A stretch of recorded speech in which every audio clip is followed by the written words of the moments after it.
Hi, everyone, and thank you for joining me today again for Chat with Byron. Today, we're going to be talking about the cost of regret. And it's really about the idea, this notion of why missed opportunities, when we look back on our life, why missed opportunities can often haunt us and what can we do about them. So I'm really glad you're here. This whole notion of talking about regret, there are few other emotions that play such a strongly profound role in shaping our thoughts and our actions as regret does. Regret's an incredibly powerful feeling that we may have had an experience before. But I also want to make sure that when I'm sharing today about regret, it's coming from a number of different sources and resources. And I would just encourage you to write down these books. There's one book that I read last year. It's called The Power of Regret by Daniel Pink. Another book is called If Only by Leahy. And there's an oldie but goodie called Woulda, Coulda, Shoulda. That's also good. But I think that The Power of Letting Go. The point is that, and I think The Power of Regret is one I would recommend absolutely. The thing is that regret is the feeling that we may have had something more positive now in our present if we had made different decisions in our past. Um, Feeling sometimes we can feel sorry for our misfortunes, or we feel disappointed over something that we failed to do. We feel regret in terms of things that we haven't done. And that's what I was alluding to earlier when I was sharing about this notion of missed opportunities.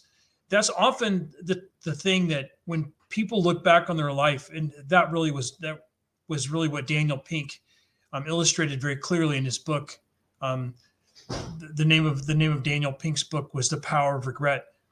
The thing is that when people look back and they felt like they missed an opportunity, their experience of regret it tended to be more intense and greater.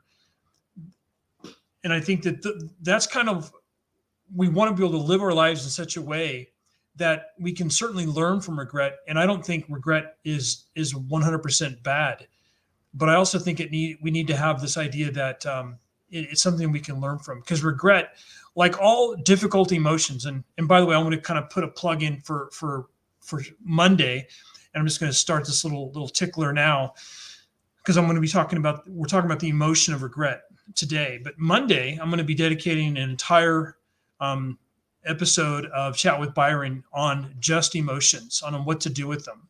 And I think you'll find that interesting. It's going to be at a different time. It's going to be at 11 a.m. Pacific time on Monday, February 26th. Join me as I talk and I share about emotions specifically. But when it comes to regret and the cost of regret, like all difficult emotions, it's hard to process difficult emotions at times. But regret is not intrinsically good or bad. Like other feelings, it's important that we look at kind of the actions and how we choose and what we choose to do with those emotions when we experience them. Everyone knows that and I've even had conversations. I had multiple conversations this week where I'm listening to people kind of talk about where they are in their life, and really, there are still a lot of people that are very much still reeling from what life presented them in the form of COVID-19 and the pandemic. I think that there are still a lot of people who are dealing with some of the choices that were made for them, loved ones that passed away, situations that they couldn't escape from. And there's a tremendous amount of regret. And it's kind of interesting, not in an interesting way of that I get any kind of joy out of observing this, but I do think that this global event of this pandemic, it's really providing some opportunities now for reflection, and for it's really the whole idea of what are we going to do now? The idea that some of the things that have happened to us. I mean, specifically, I was speaking with someone who had lost, both their parents and even some extended family during COVID. And really, the whole idea is like, so now what are you going to do now? And that's exactly what she was processing. So the missed opportunities kind of fall in categories of if I had only done a better job. Missed opportunities when you look back on your life, if only I had done a better job, if only I had stayed in school. That's often a regret that I hear in when I'm listening to people as they're contemplating whether or not they're going to go through coaching or not. If I'd only made, if I only had more courage. Like for example, there's a couple situations in the past of speaking with prospective clients and even clients, and this one in particular, it's if I only had the courage to ask her out, if I had only had the courage to tell him how I really felt. Those are the regrets, or those are the emotions we feel years later. That those are the ones that, in some ways, like I said earlier, there's an intensity to the missed opportunity category of regrets. If only I had had more courage, if I had done something, and if only I had said something.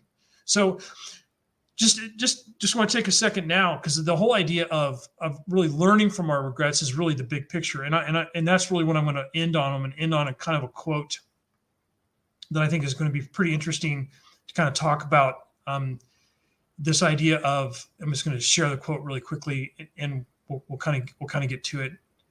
The idea that, just trying to find it.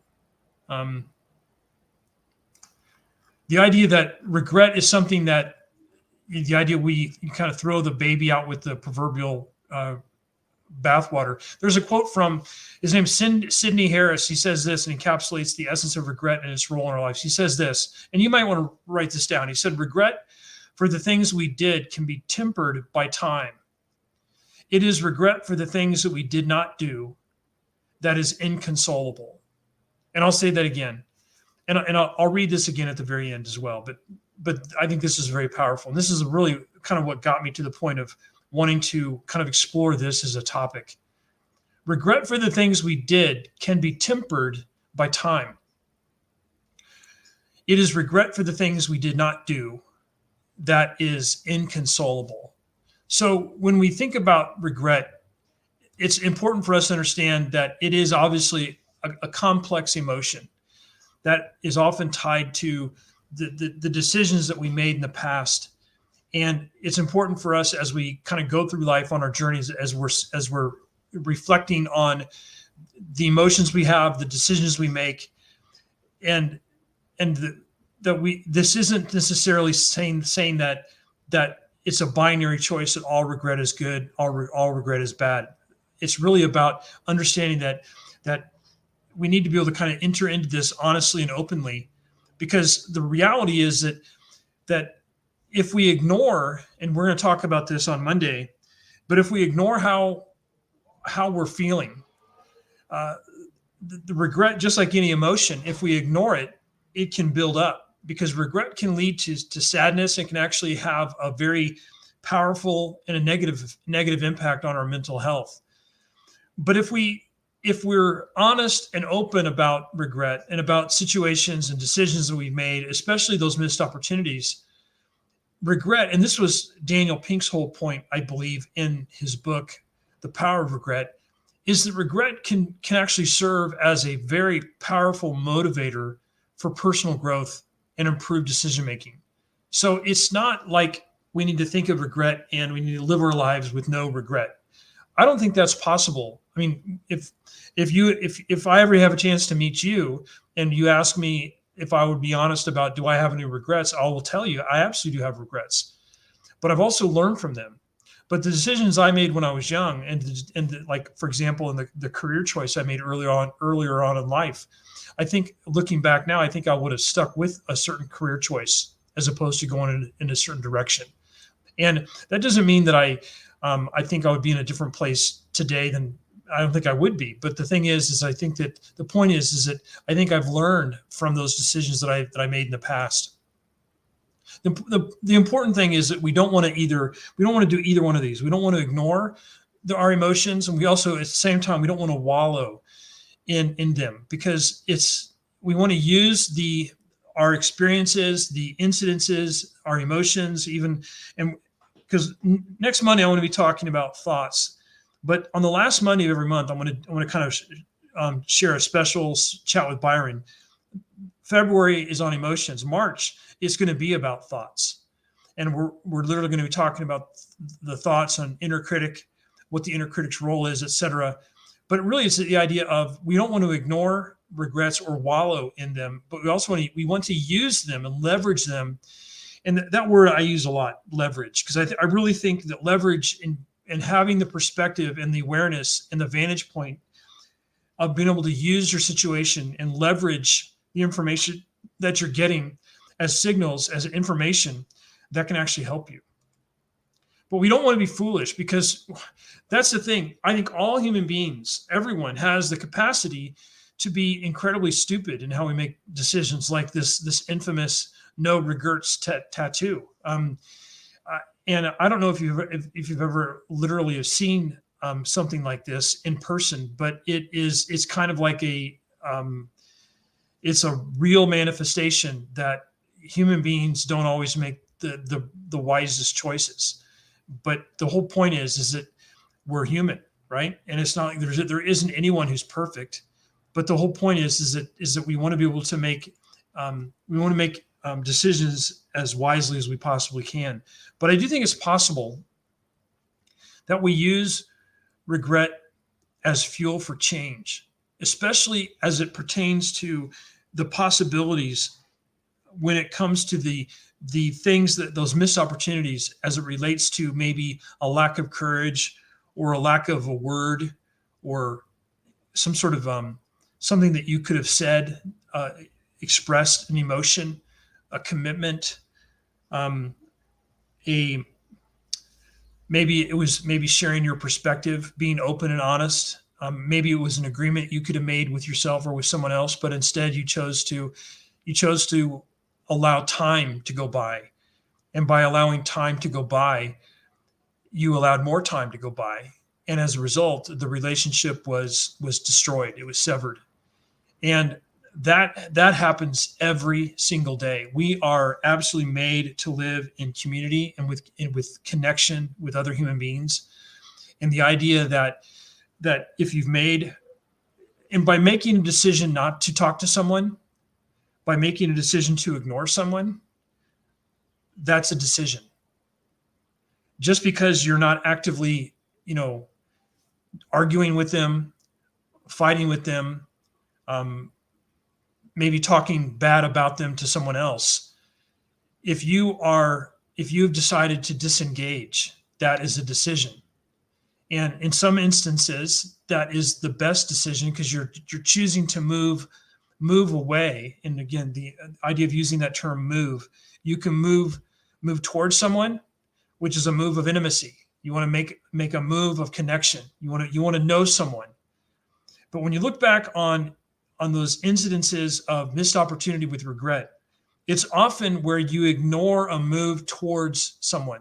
You choose to ignore the move, the inspiration, the nudge that you needed to either become vulnerable or to address the other person's vulnerability and to connect with someone in an intimate way. And when we use the word intimate, I'm not at all thinking about sexual intimacy. I'm talking about genuine, vulnerable, heart-to-heart intimacy, where literally two human beings knowing one and knowing the other, and it's reciprocal. The idea of moving towards someone, that is a move, an intentional move, an action of you want to connect to that person. And when you think about those, looking back on those missed opportunities, the list of regrets, and the ones that are the missed opportunities, it's often because you ignored a nudge. You ignored, it could have been any kind of overture.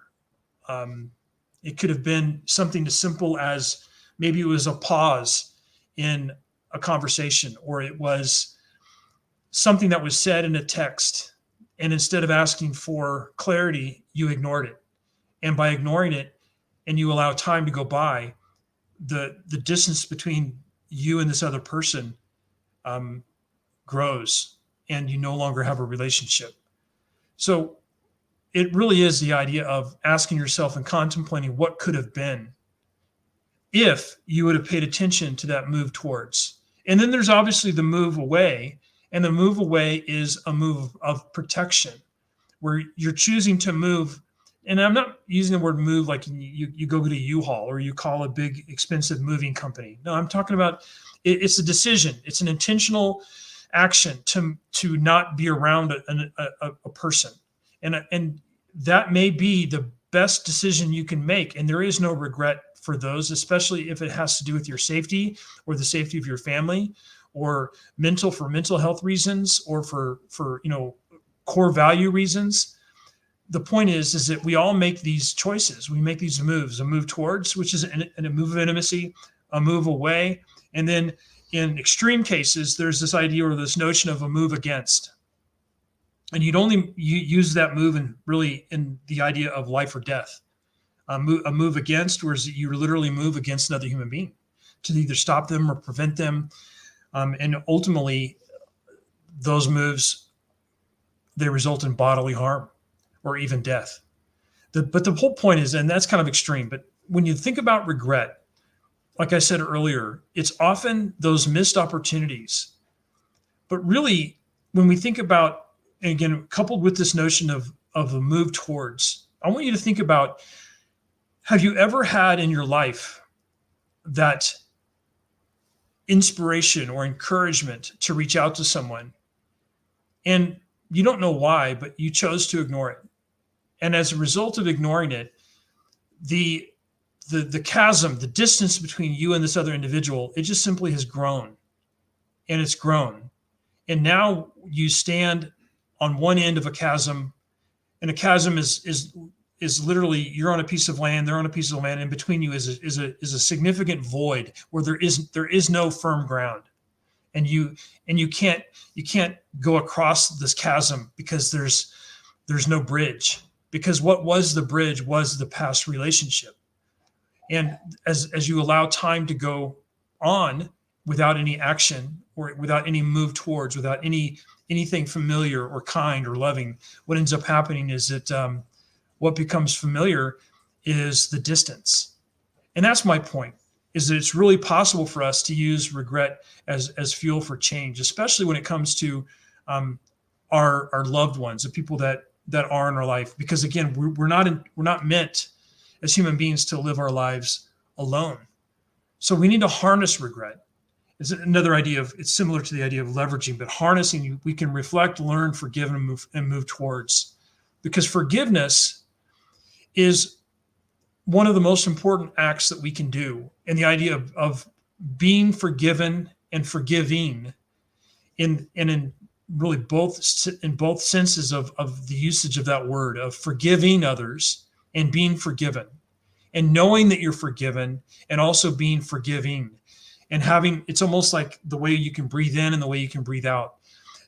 The idea of having a life where you have what I call short accounts. You do not have a long list or a list at all of people that you need to forgive or that you need to be forgiven, because you've kept those accounts very, very short. So I just want to talk just really quickly about the core regrets, and then the idea of what it sounds like and also what it reveals. So the core regret is the foundation is what it sounds like. It sounds like this: if only I'd done the work. And what it reveals this need for stability. Because if you do not have a firm foundation, a solid foundation, and the core regret of a foundational regret, it's you say to yourself, if only I'd done the work. If only I'd saved the money. If only I'd studied. If only I had not cheated in college. If only I had, followed through with my commitment. The point is that what that reveals, it reveals your need for stability. If you have a core regret where it's really about the core regret of boldness. If only I'd stepped out. If only I had the faith. If only I'd taken a chance. If only I'd believed. If only I had, you fill in the blank. And what that reveals is the core need of growth. You need to grow. And that opportunity for boldness was your opportunity to grow. What the opportunity was in the foundation was that opportunity to increase your stability. And when we have these moments, when we ignore or choose to do something different, it's not the end of the world, because you will get another chance, because that's what life is. Life is nothing but a series, and a very rhythmic. The idea of you'll get another chance. You'll be gracious to yourself, because you will get another chance. It's not like you're only given one chance to be bold. You'll have many chances to be bold. But when you have the opportunity to be bold, be bold. Don't shrink back. Don't give up, because that's your opportunity to grow. Then if you have a moral regret, it sounds like, if only I'd done the right thing. Because when someone offered you the chance to cheat, or offered you the chance to steal, or they offered you the chance to maybe go against one of your moral values, I don't know what it is, but that was your opportunity to express the goodness in you, and you chose to go the other way. Don't be so hard on yourself, because you'll get another chance to express what being moral, or what morality means to you. And it may not mean anything to you, but if it does mean something to you, and you do regret a choice, a moral choice that you made, and you say to yourself, if only I'd done the right thing, that was your opportunity to express goodness. And then lastly, the core regret of connection. And this is probably, along with the first one, if I had only done the work. And the boldness one's big too, if only I'd taken the chance. But if I'd only reached out, the connection, the core regret is of connection. If only I'd reached out. So that was your opportunity to express love. And we talked about that, the idea of moving towards, which is a movement, an intentional movement of intimacy and connection. We need that. That's what life is all about. So don't be so hard on yourself. You will get another chance to express love to another person. But if you are nudged, encouraged to make a connection, do it. So I'm going to go through all of these again. If you are nudged and encouraged to rebuild your foundation, and foundations really built on discipline equaling freedom, and preparation equaling creativity. It's another axiom I live by, and I believe. Progress equals happiness is another one. These foundational core values, if I'd only done the work. So my encouragement for you is, when you're given the opportunity to do the work, do the work. Do the work. Because when you do the work, you're going to experience that you are reveling in stability, because the work gives you stability. When you're given the opportunity to take a chance, to be bold, it could be taking a risk. It could be taking an investment. It could be believing in someone or something. When you're given the opportunity to be bold, because that's your opportunity to grow, to show growth. When you're given the opportunity to do the right thing, do the right thing, because that is giving you the opportunity to express goodness. And lastly, when you're given the opportunity to connect, to reach out, to love, to move towards, do it, because that's your opportunity to express and to grow in love. So, moving forward, understanding regrets can clarify what is truly important. I really believe that. So if you have regrets, then you write them out and you think about them. Regret can help us set meaningful goals, because we want to, well, like with all those previous regrets I just shared, it gives us an action plan of what we can do. And our goals are just simply the things that we face our fears because our goals demand it. That's actually not those aren't my words. Those are actually the words of Alex Honnold, the world famous, world-class free climber. He's the one that the movie Free Solo is about. And he said that. He said, you face your fears because your goals demand it. It's like your goals in your life are shouting, go, do, be.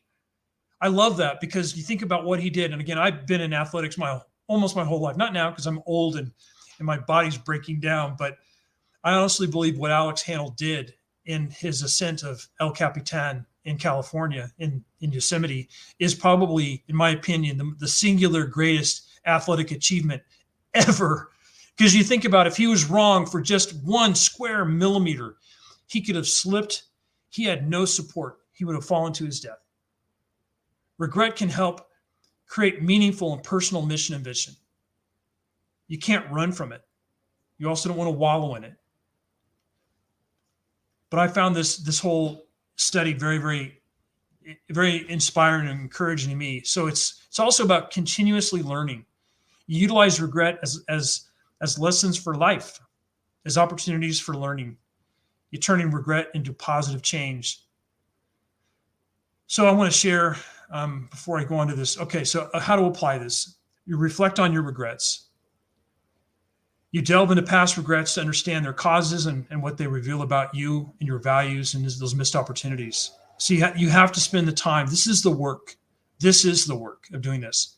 You embrace forgiveness. You practice self-forgiveness and compassion, and you acknowledge that you've made mistakes, but you receive forgiveness, because it's a both and.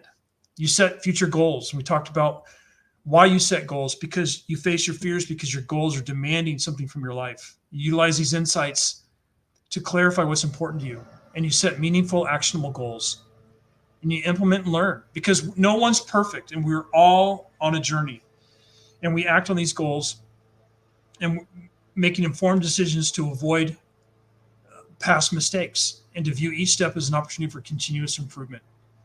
So before I share just a little bit about this, I want to share this quote again. Again, I'm just going to make this a little bigger so you can see it. A quote from Sidney Harris encapsulates this. He says, "Regret for the things we did can be tempered by time. It is regret for the things we did not do that is inconsolable." In essence, regret is not just about looking back. It's about moving forward with greater wisdom and courage. It teaches us to embrace every opportunity, to live authentically, and to make choices that align with our true selves.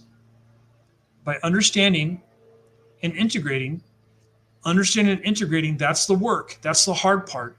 The lessons from our past, we can lead richer and more fulfilling lives. This is me. I'm Byron, and these are the things I love. I love my family, my wife, my children, and I do love my dogs. I mean, Zeke has passed away, and that's Mookie. Very different dog. If there was a siren that would go by right now, he would start to howl, and maybe one day he will, and you'll get to hear him. But he's a good dog. He's a great dog. And something else I love. I watched the Padres yesterday, and the Dodgers put 8 runs in the first inning. It was the first game of spring training, and who knows how well the season's going to turn out for the Padres. But I tell you what, I do love watching baseball. So that's a little bit about me.